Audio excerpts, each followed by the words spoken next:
Tough series against the Detroit Tigers. Royals dropped 2 of 3, shutout on Sunday.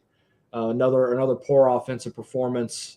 Really back-to-back days, but we'll have to see what they do after the off day and against the Cardinals and see how they respond, what changes could possibly be made. And we'll talk about all that right now live on One Royal Way.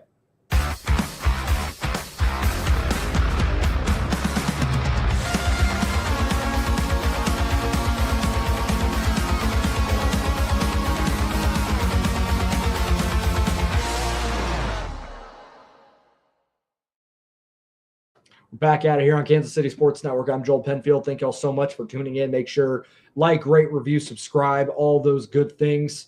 As we're live here on YouTube on a Sunday night as usual. Schedule may look a little different this week. We're trying to figure that out with the way the off day falls. With it falling on a Monday instead of a Thursday makes it a little different, but we'll let you guys know as things are going there. If you're watching this live on YouTube, first of all, thank you. Hop in the chat with any thoughts and questions you might have. And be sure to hit the like button. And if you are not subscribed, make sure you do so. Help more people see this video and help grow this channel as we go through the 2025 season. So I mentioned off the top, they're facing the Detroit Tigers. Jordan Foote, talk me off the ledge, homie. I'm going to do my best. I'm going to try and be as level-headed as I can with this, as I always try to be. And we'll talk through the series against the Tigers, where it feels like they're as different as these two teams may be. I don't think the Royals are that far off from these two. I don't. And offensively, I know that they have a lot of struggles, but they played the Tigers pretty well, at least on the pitching side, and defense for the most part in the series, where you feel like if the offense gets right, which is a huge if 2 months into the year, they're still going to put themselves in a decent position. But that may be a little too optimistic for a lot of people's blood right now. I can't blame them for feeling that way. We'll go ahead and dive right in here on the game on Friday. Let me make sure that I don't have any transactions. Jordan Gish, the offense is atrocious. We need Cags, but he's not going to be our savior. I'll talk about that probably after the Sunday game, like what's to come or what they can do to kind of fix this a little bit. As I think it, you talk about all the games. Maybe it provides a little bit more perspective, but I just want to make sure. And I didn't have the tab pulled up, so I apologize for our audio listeners that want this to be really buttoned up. Live shows are a little bit different here. But I'll go through injuries and transactions, as we're going through this. Before the game on Friday, Lucas Ursig hit the injured list with a low back strain. He was dealing with an illness, and then on the 27th, which is what the IL stint is retroactive to, he tweaked his back during a workout. So he was already not feeling great and then tweaked something. The Royals don't seem concerned. They seem like it's going to be a 15 days and out sort of situation. He was walking around the locker room. He was throwing. He was still doing some baseball activity when I was there on Saturday. So optimistic that things are going to be fine there. But it's a hit to the bullpen, right? It's a huge opportunity for Daniel Lynch, for Steven Cruz, John Schreiber, guys like that to step up into that setup role. As Carlos Estevez continues to lock games down in the ninth inning. The bridge to Estevez gets not dicey, but it's not as comfy as it has been with Lucas Ursig for the vast majority of the season. Kyle Wright made his second start in Northwest Arkansas, 2 scoreless innings, 2 walks and a strikeout, but came out of that feeling good from all reports. And it sounds like they're going to continue to work him back up. They view him as a starter. They want him to be that, so he's going to continue to ramp up there. Cole Reagans made his rehab start in Northwest Arkansas. Didn't pitch great, but I don't worry about the results of rehab starts for the most part. He still struck out 6 and 4 innings. As long as he comes out of that healthy, then I don't have too many concerns about him coming back if all things are good to go. Michael Garcia did get scratched today with right thumb soreness, but I don't view that as a long-term injury. It could have just been something that popped up, during BP or whatever. Over the last couple of days. But that's all for transactions and things like that. Let me make sure. I don't think there was a significant move. Oh, my goodness. I completely forgot. I apologize, guys. I was then focusing more on the games and not some of the ancillary stuff. Andrew Hoffman had his contract selected. So he is up with the big league roster now, out of the bullpen. He pitched on Friday. We'll talk about that here in just a second. And now we'll actually talk about the game on Friday. The Royals lose 7-5. They get one in the ninth to make it look a little bit better, but the Tigers jumped on Seth Lugo early in this game. Lugo didn't make it out of the fourth. This was more of a control over command game for Lugo, which is why I'm not overly concerned long-term about that first start off the injured list. Maybe he could have had a rehab start and he could have bounced it a little bit further, but I think they were probably trying to avoid another bullpen game spot with him able to come off the injured list, feeling okay, and then Reagan's spot coming up next with Noah Cameron still in the fold. Maybe, that could be the reasoning there. He gives up 2 home runs, one to Dylan Dingler, one to Riley Green. The Riley Green was just a cutter that didn't cut, and Green smoked it. I think he hit it over the bullpen and right. And then Dylan Dingler, just a first pitch fastball, kind of get me over, didn't last, and he hit that one into the bullpen. 3 strikeouts, 2 walks, 5 hits, 4 earned. Not real pitch efficient, not great, but he was in and around the zone quite a bit, which for me, I'd rather have that. If he was spraying the ball all over the place, with no feel for the zone, I'd have more concerns. But he was around the strike zone. Seth Lugo is going to be fine. What we have seen the track record of what he is for the most part, over the course of the last season and a half, that he's going to get right. And I don't have too many concerns about that. First start off the injured list is what it is. And the Royals got to Casey Mize early in this game offensively. Bobby gets a home run in the first, gets one back immediately from the early deficit, from the Riley Green homer. They tag him for a couple of more in the third on a Drew Waters single. And you're thinking, okay, it's 4-3. We got a chance here. The offense is coming through a little bit. We had a couple of hits with runners, a hit with runners in scoring position. Maybe we got a shot here. The fourth inning is really when this game turned for me. That's kind of where it felt out of reach is the wrong way to put it, where you just felt like that was their chance, considering how hits with runners in scoring position just do not happen for this team with any sort of regularity. They're one of the worst with runners in scoring position, if not the worst in all of baseball.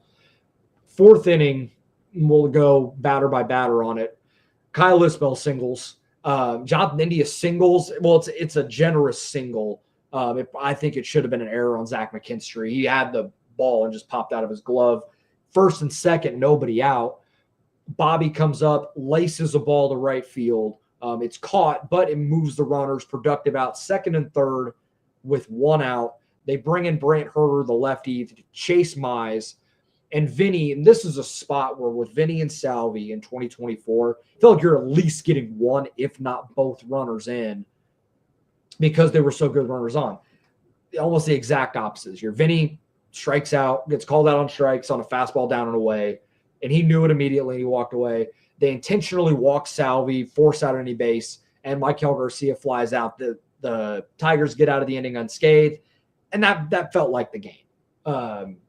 Even if it was still 4-3 into the 8th inning, you're like, or it was I think it got to 5-4 by the 8th inning. You felt like maybe they have a chance, but it just wasn't meant to be. Andrew Hoffman makes his debut in the 8th inning of this game. First batter he faces Spencer Torkelson, and he throws a changeup, and it got demolished. Welcome to the big leagues. First batter, you give up a homer. And then it's a double right after that. Pop-up single. It's 7-4.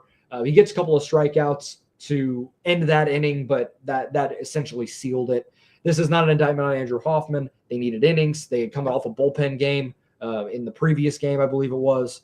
And so they needed length out of somebody. They needed to go to somebody. And with Ursig out, this is where I don't have any issue with him going to Hoffman there. With Ursig out, it makes guys' roles change a little bit. And you're going to need Andrew Hoffman to give you innings and not just be a stash, mop-up guy. Like, they don't really have that guy anymore. Like, when they DFA'd Chris Stratton, that was gone. And they need to have confidence. They need to show, hey, can you get outs for us? And I think Andrew Hoffman's stuff is good. When he gets that kick change that he throws, the kind of, the spike changeup, when he's able to get that thing down, it's gross. It's a really good pitch, and the fastball's up into the the mid 90s. So he's got fastball change tunnel. You feel pretty good about his ability to get hitters out. It's just a matter of seasoning in the big leagues and getting it figured out from there. But this comes back to the offense, and on a day where the pitching staff didn't have the usual, hey, we're going to hold them down for you. They didn't come through. 2 for 11 with runners in scoring position. Once again, they are awesome at getting guys on. The Royals get base runners. This isn't a problem of not getting enough hits. Like they had 12 hits in this game, but they can't get the guy in. And we saw that plague them, not on Saturday. Saturday is a kind of a one-off game that I'll get to in a second, but Sunday you saw it as well. They can get guys on. They can get guys in a scoring position. They can move runners and be situational there, but then when it's time to actually cash them in, they can't do it. And I don't know what the fix is, right? Like sometimes you think like, man, they're just hitting into some bad luck. It's not even that. They just don't put together good enough at-bats with runners on to get runners in. I don't know. I don't know what the fix is. And it's just a weird spot. And it's not even like, because I expected there to be a little bit of regression to the mean from a runners in scoring position perspective coming into the year. You couldn't count on them to be so good like they were last year. Like it made their whole offense. But now, like it's a complete 180 to where they're awful with runners in scoring position. They can't get a hit. They can't buy it sometimes. It's shocking when they do. They're going to have to figure something out. There's going to have to be a fight at the bat rack somewhere. They're going to have to rattle the cage, shake the snow globe, whatever analogy you want to use to try and just figure this thing out, because this pitching staff is too good to be 2 games above 500 right now. There's zero reason for it. Yeah, the lack of home runs it's wild. I mean, and the Royals can say that it's the ballpark they play in, but ball flies out of Kauffman. It is a very solid hitter's park. It's not a hitter's paradise like it sometimes can be talked about, but there's no reason why you can't hit home runs at Kauffman Stadium. We watched Salvi at 48. We watched Soler at 48. Bobby's gotten 30 plus the last couple of years. It can be done. There's just a significant lack of power from anyone outside of Vinny right now. Vinny, it's some of it is like a regression to the mean. Some of it is he's getting pitched too differently, and some of that is because the guy behind him, right? Like Vinny's getting pitched too differently. He was getting attacked in the zone. I'll have to look at some of the charts and stuff, but just anecdotally, and Nick, I'll hit a break after this. Part of the reason why I think Vinny was so good last year is he was getting a lot of pitches in the zone because Salvador Perez was hitting so well last year. Now, Vinny's getting worked around a little more, and part of being a 3-hole hitter is being aggressive with runners on, trying to either move runners, get them in, and he's getting pitched too differently, and he's not getting those same types of pitches because Salvi is a net negative for this offense most days now. And that is a significant change, and that is going to be one of the things that they have to figure out when or if Jack Caglione is ready to go. Not necessarily that you move Salvi down, but how do you change this a little bit to take some pressure off of Salvador Perez if they want to keep him in that 4 spot? We'll see. And maybe Salvi ends up turning it around. He had 3 hits today, so he'll get it. I think Salvi will get it figured out in some capacity, but he looks like he's 35. Maybe the aging curve has caught up to him. We'll have to see over the course of 162 how it all plays out. But right now, that's a significant part of it. Vinny has hit the ball really well lately, though, to his credit. I mean, he had a great month of May. I'll get that number really quick before. Actually, I'll talk about that here on the other side of this break, Nick. You can go ahead and hit it now. We'll talk about the games on Saturday and Sunday, and we'll look forward to the coming week. Looking for tickets for your next event? Tickets for Less is your #1 source. Save big on every purchase when you use promo code KCSN at ticketsforless.com. Success in real estate takes more than vision. It takes the right financial partner. When someone takes something rundown and turns it into something great, that's called a comeback story, like Brain Group. They take distressed properties here in KC, completely rework them, and then turn them into valuable real estate. But that kind of work needs the right bank behind it. Enter Emprise Bank. They're not about cookie-cutter loans. They saw Brain Group's vision, backed them, and now they're making big moves in Kansas City real estate. Talk about your partner in possible. Emprise doesn't do one-size-fits-all financing. They invest in potential and back growth. Visit emprisebank.com/KC to learn more. Emprise Bank, member FDIC, equal housing lender. Folks, it's playoff time, and if you're still just watching games, then you're missing out. With Pick 6 from DraftKings, you can turn your hoops knowledge into real cash. Just make your picks, track your score, and if you hit all 6, you're looking at bigger payouts than Prize Picks flex plays. Nobody's dropping better payouts than Pick 6. Hit 6 picks, and that's 25 times your cash. And if you beat your competition, you could be looking at a 500 times bag in your pocket. And right now, new customers can get $50 in bonus picks with just a $5 entry. Here's what you got to do. The playoffs are on, so why not take a shot at making a little money while you're watching? Download the DraftKings Pick 6 app right now and use code KCSN. That's code KCSN to play $5 and get $50 in bonus picks. Better payouts, bigger wins, only on Pick 6 from DraftKings. The crown is yours. Gambling problem? Call 1-800-GAMBLER. Help is available for problem gambling. Call 888-789-7777 or visit ccpg.org in Connecticut. Must be 18 plus. Age and eligibility restrictions vary by jurisdiction.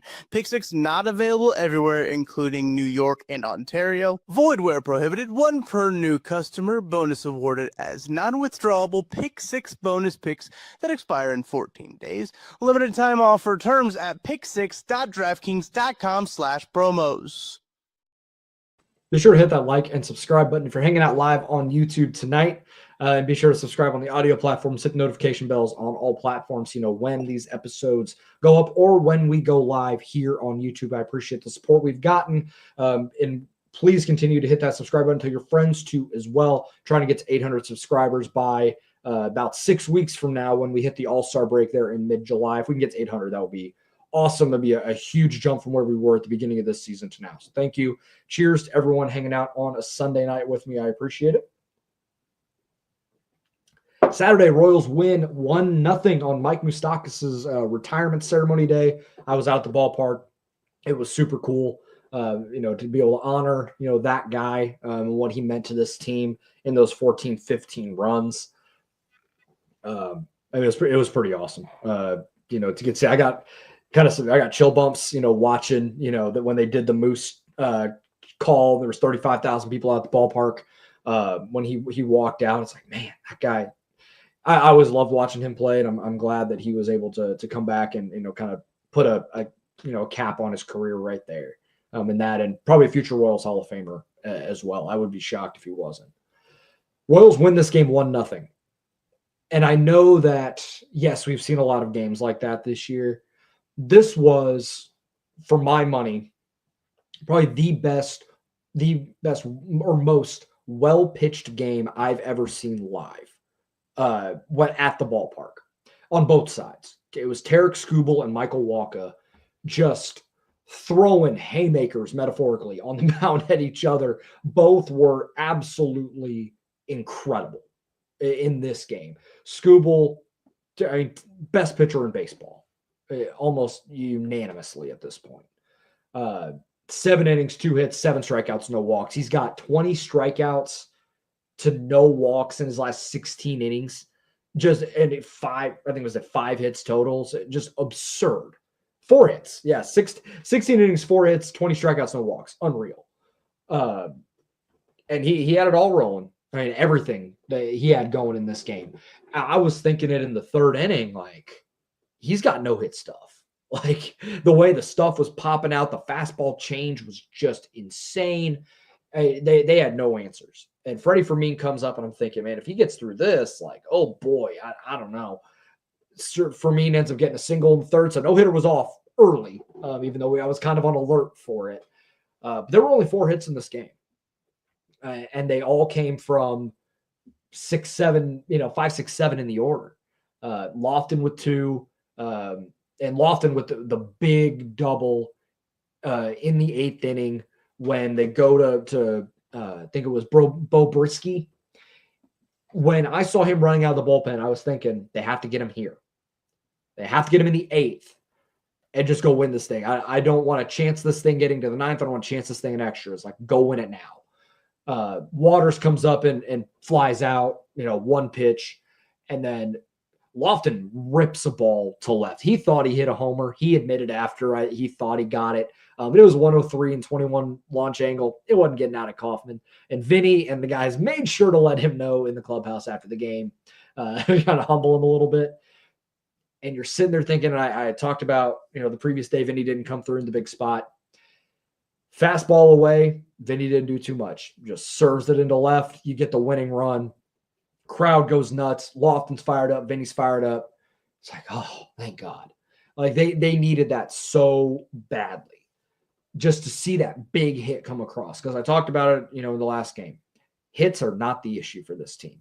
The big hit is the problem. That's not even a home run. It's just that in that spot. And Vinny comes through after, Skubal got him for 2 punchies in the previous 2 at-bats. It's Derek Skubal. Like, he's going to do that. But to see that come across, I was like, you could tell it was pretty cathartic for that group. Like, they needed to see something like that to kind of get themselves going a little bit. That was all to speak of offensively. That was it. Because Michael Wacha, that was his best start in a Royals uniform, by far. 7 innings, 1 hit, and that hit came in the 7th inning. He took a no-hitter into the 7th. It was a Colt Keith single with 1 out in 7th was it. And it was a 50 hopper up the middle between India and Bobby. Wasn't anything fancy, but it got it. That was it. The only other base runner at that point was Gleyber Torres walk in the 4th inning. That was it. 6 strikeouts. It was from what Q said and what Wacha said. They had the changeup rolling. Q said it was the best changeup he'd seen Wacha throw this season. He had the sinker working really well off of it. So he had a couple of tunnels there and so, sequenced really well. Really didn't give up any hard contact, hardly any hard contact. It was so impressive. And in a game where you needed it because you knew Skubal was going to go out there and throw zeros. Wacha had to match him pitch for pitch if the Royals were going to have a chance to win this game, and damn it, he did. So incredibly impressive. I loved watching him pitch and the way he maneuvered that lineup. That's a really good lineup that hits a lot of home runs and they drive in runners. And he didn't give them a shot. The only guy that got to second base all game was Nick Lofton in the 8th. That was the only base runner in the entire game to get beyond second. No Tiger got to second. They only had 4 base runners the whole game. 2 walks, 2 hits. None of them got past first. Schreiber pitched a great 8th inning. And again, kind of a setup role. Like normally that's Lucas Erceg's inning. Schreiber comes in, 2 strikeouts. Should have had 3. He struck out Dylan Dingler twice. Got screwed on 2 calls. It ended up working into a walk, and he ends up getting a ground out and a strikeout. Gets out of the inning, no problem. Carlos Estevez gives up a 2-out hit to Colt Keith. But that was it. And Estevez got a couple like 1 loud out, but for the most part, really not a lot to speak of off of him either. An incredibly well-pitched game. I think the best pitched game of the entire season collectively. And we've seen a couple of those this year. I think I've said that probably 2 or 3 times on the show this year. And hats off to Michael Wacha, an early toast game to him for an incredible performance when this team needed it most, going up against Derek Skubal. Another 1-0 game on Sunday, and it didn't go the Royals' way. They did not win this one. Lose 1-0. Felt like they had some chances, but weren't able to take advantage at all. Similar to what we've seen a lot this year. Get guys on. They scattered 9 hits. Bobby had a double late in this one. Vinny had a hit early. Salvi had 3 hits. John Rave even got in on it with of his first multi-hit game of his career, but weren't able to cash in. You're 1 for 4 with runners in scoring position. A lot of singles, 1 double. That's it. Of those, 8 of the 9 were singles. And that speaks to some of the incredible lack of power that this team has. And what should be the story of this game is Kris Bubic was amazing again in this game. 7 innings, 4 hits, only 1 earned run, 9 strikeouts, 2 walks. The ERA is 1.43. It's the lowest qualified ERA in all of baseball. You talk about how awesome Tarek Skubal is. Kris Bubic is the second best pitcher in the American League this year. There's an argument with Garrett Crochet, but I think Bubic has been better. And he continues to be awesome for this team. But that's not the story today. The story is that the offense couldn't get it done against Keter Montero, who's got a 4.5 ERA coming into the game. And it's the same old story. And I feel like it's Groundhog Day coming on this show sometimes with talking about the same sort of stuff with the offense. It's abysmal most days. And it's not like this team is devoid of offensive talent. We know what Bobby Witt Jr. is. We know what Vinny Pasquantino is for the most part. And by the way, let me get to Vinny's May numbers. I had them pulled up and I pivoted away quickly. Vinny in the month of May, capped off by the big hit on Saturday, /330, 375, 464, 137 weighted runs created plus, 13 RBIs in the month. So, not a ton of RBIs, relative to some other guys in baseball, but that's more like the hitter that we know. And that is way more in line with what he can be. And when he's going, this offense goes. Back to today. Unacceptable. Yeah, this game really showed about the offenses right now. Yeah. I mean, they had kind of Johnny Holstaff it a little bit at the end. I mean, Tyler Holden, Connor Lee, Tommy Kahnle. It didn't matter who they threw. They couldn't get it done. They had chances. It's not like they didn't, right? Bottom of the first. You have opportunities here. And I'll go through those a little bit, and then I'll give Kris Bubic a little bit more shine here.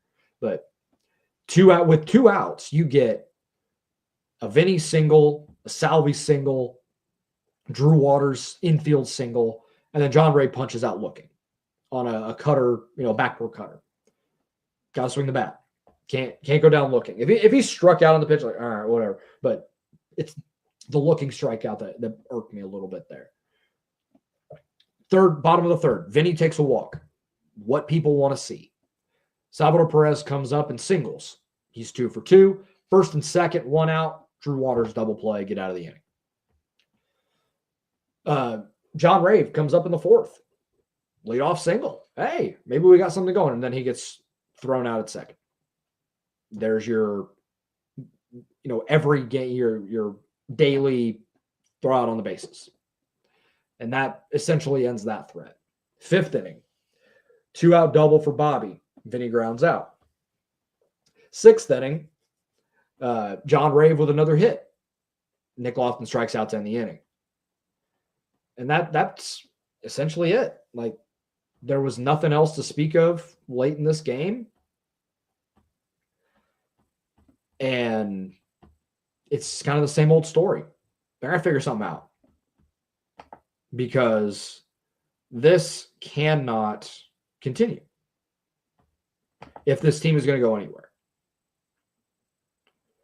They're going to have to rattle the cage somewhere. They're going to have to shake up the roster a little bit. They're going to have to promote guys from AAA just to try something. Because clearly whatever is going right now it's not enough. And I hate to, it's something that I haven't done a ton of, calling for guys to get cut, option, whatever. Like, Michael Massey is a good dude and, followed his career since he was in the minors.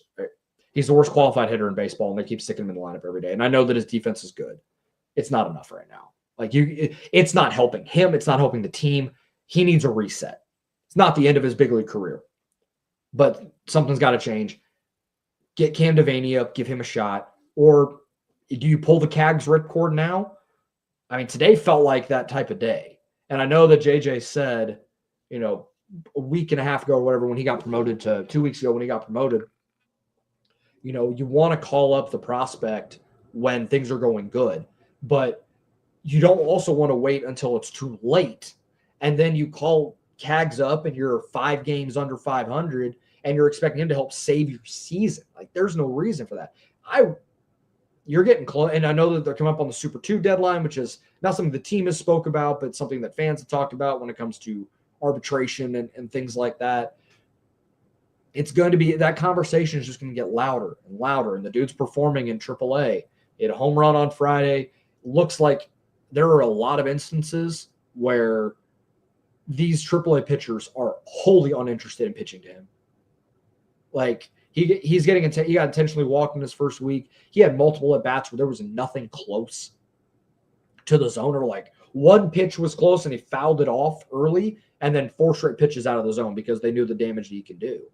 Like, I don't know what else there is for him to learn in triple, right? Like, it's not unrealistic that he's up here on Tuesday. I'm not saying that's going to happen because I have no sourcing on that. I have no idea. But, like, I wouldn't be shocked by it. I think realistically the A series would make a lot of sense. You get him on against that team, it's not a ton of pressure. Maybe you call him up for the Yankees series, right? Like, it's coming soon, right? Like, we're not too far off, and it's closer and closer, and we'll see where that ends up leading. And what he could mean to this offense is just a spark, just something new, something different. Like, I like John Rave. I like Nick Lofton, and I think Lofton's kind of put himself in a different class now, but Cam Devaney, some of these guys that they brought up to give them a chance. Like, the offense is a massive hole in the wall right now. And like your Nick Loftons, your John Raves, your Cam Devaneys, your Tyler Tolberts, your whatever, to quote the Stillwater legendary band, The Great Divide, it is a Jimi Hendrix poster covering up the hole in the wall, right? It's solving the problem temporarily. It's not solving it permanently. To take this perhaps tortured analogy one step further, maybe Cags is the spackle that you can put in the wall and actually fix the problem. I don't know. But I know that left-handed power plays. This team doesn't have a lot of it. This team doesn't have a lot of just dudes that are liable to go bridge every single at-bat. Bobby's got that type of power. He's not that type of hitter. Vinny has that power. He's not that type of hitter. Salvy's not that guy anymore. Jack Caglione can change a lot. Just having him, that presence in the lineup, could change a lot.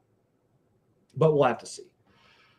I want to go back to Kris Bubic for a minute because he was, again, unbelievable again today and deserved so much better than taking a loss. And I'm not a win-loss record guy. I don't concern myself with it because of days like today.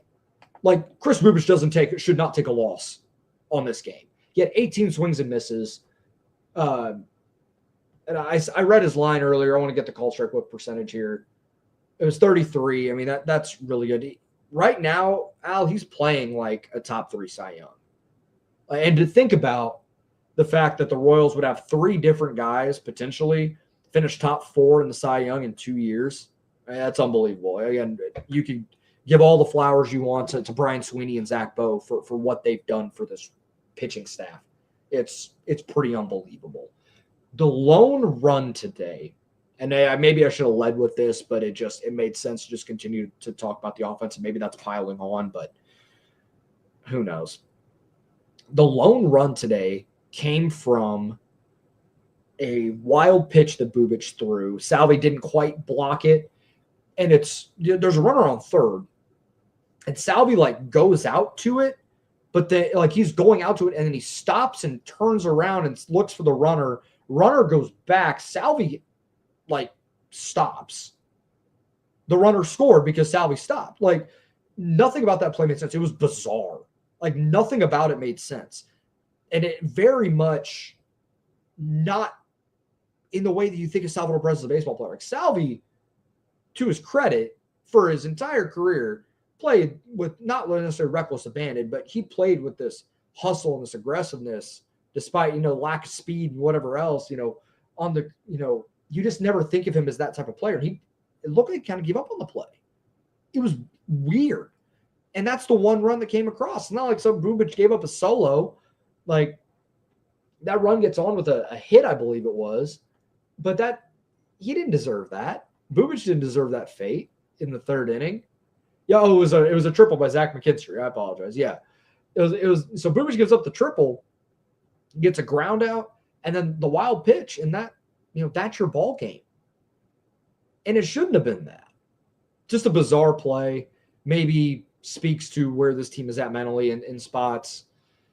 But they're still 31-29, right? Like they're still lingering around a wild card spot. They're obviously not in it right now, losing 2 of 3, but they're still right there. Like I understand the frustrations of people that want to, talk about where the season is and how this team is discussed, yada yada.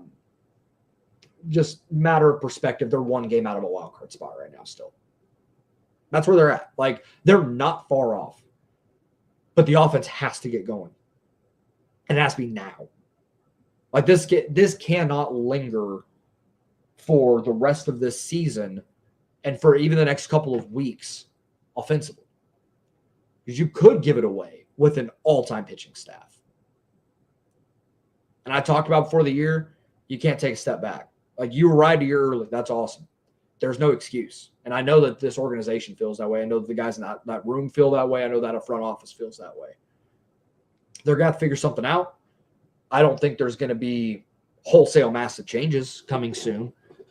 But we're going to see some guys come up, hopefully.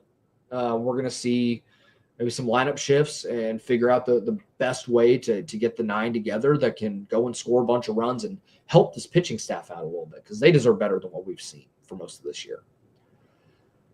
I think I'll leave it there for tonight because I don't want to continue to dive down this, the kind of the negativity rabbit hole. It's a very, very long season. There's no reason to get too bent out of shape, but I understand the frustration. I'm frustrated. I know the team is. I know you guys are. But we'll see what happens. I mean, you get an off day, going to the Cardinals. What was this weekend series? Why am I blanking? I think it's – I want to say Cleveland. I don't remember. God dog it. I feel like I should know this.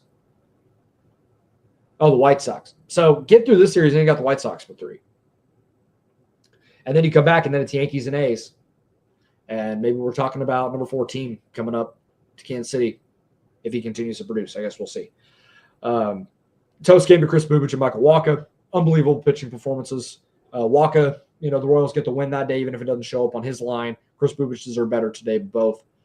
14 innings of 1-run baseball. Just unbelievable from this pitching staff. Something we've seen all year. Toast to them. Toast game, as always, brought to you by Holiday Distillery. Their soft red wheat, my favorite bottle of bourbon that I own. That's going to do it for tonight. I appreciate all the support here. Likely, as I'm thinking about it, Wednesday night post-game, I'll record so you guys will see it Thursday morning, and then I'll go live after, the game on Thursday. We should be able to go live that night and talk through that series, preview the White Sox series, and go from there. If anything changes, I will let y'all know on social, and we'll put that out there, in advance so you guys are aware. Appreciate all the support here. Be sure to like, rate, review, subscribe on all platforms. We appreciate it. Helps grow this channel, as we go forward in this season. And we will talk later this week after the first couple of games of the Cardinals series. We'll talk then. Take care.